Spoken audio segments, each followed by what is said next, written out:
talk about the youth vaping epidemic, we also often hear from doctors or parents, educators, adults, but we rarely hear from kids, the ones we're really worried about. That's why I worked together a group of teens to discuss vaping. And that was a task harder than expected. With some nudging from their parents, I finally sat down with 4 teenagers I know, one of them my own 13-year-old daughter.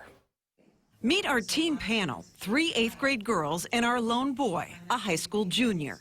We wanted their take on what's really going on when it comes to teens and vaping. Why do you think kids are doing it? They see their friends doing it. Is it peer pressure?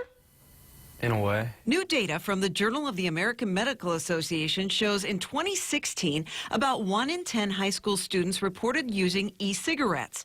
Now, just 3 years later, that number has more than doubled to 1 in 4. Do you think they're attracted to the flavors or to the nicotine, or what is it exactly? I think it's more the look, like how they look while they're doing it. Like I think they think other people think it's cool.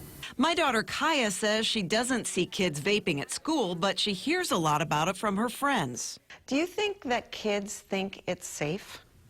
Yeah. Why? Because you can get some, I guess, vapes where there's no, nicotine. I guess that's safe, so you don't get addicted, but really it's not. Brooke DeCampley also says she knows a handful of kids her age who vape. Do they do it regularly, or they've just tried it? Most of them do it regularly. And how often would regularly be, do you think? I don't know, every other day. Do you think people think it's safe, kids? Yeah, I don't think they care.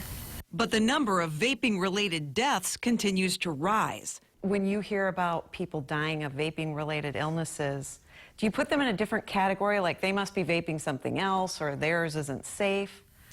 I mean, usually people just assume that they do it like a lot, like more than the average person.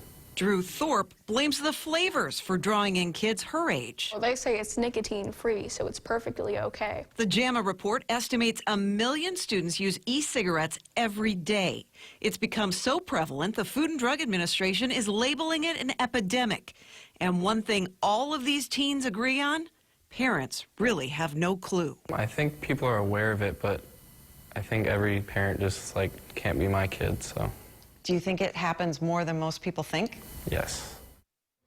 They all agreed on that. Yeah. It's happening a lot more than adults realize. And I think Jack had a point that parents think, oh, my kid's not doing Right. that. They really do. Naive. And there was clearly the feeling that these kids think it's perfectly safe, much safer than smoking cigarettes. Right. When in truth, you're still getting nicotine. You're still possibly going to face an addiction to that. Not to mention that all those chemicals, we really don't know the long-term impact. And when I think 100 years ago when I was that age, being cool was a thing, and it still is for kids of that age. Right. How can I be cooler? How can I look cool? So vaping kind of fits that bill, as they said. Yeah, he said if you go to a party, everybody's vaping, and you feel popular if you do it, because that's what they're doing. Little do they know what can happen. Yeah. All right. We're Good trying to stuff. help with that. Absolutely. And we take a closer look at the vaping epidemic coming up at 5 o'clock. We've all heard of secondhand smoke, but our Shannon Benkin actually takes a look at the dangers being exposed to vape fumes. That's coming up.